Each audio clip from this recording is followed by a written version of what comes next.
How to make green screen effect on Android phone. Hi everyone, welcome to the channel.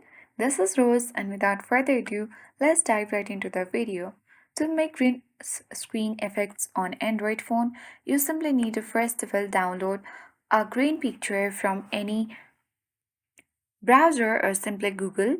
Launch Google and search for green picture and you will get a list of green pictures, where you can simply tap and hold it and download this picture.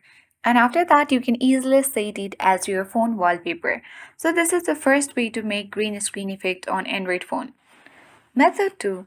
You can simply use this background and then record your hand holding on your Android.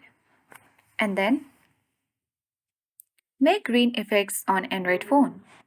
Step 3. You can simply open applications like CapCut and then you can easily use overlay on the green screen. Simply adjust the video size then you simply need to go to pattern and turn on the chroma keys and then picture green color. Adjust the intensity and shadow, and after that you can easily make green screen effects on Android phone. That's it. I hope this guide was helpful. If it was, then do like, share, comment and don't forget to subscribe.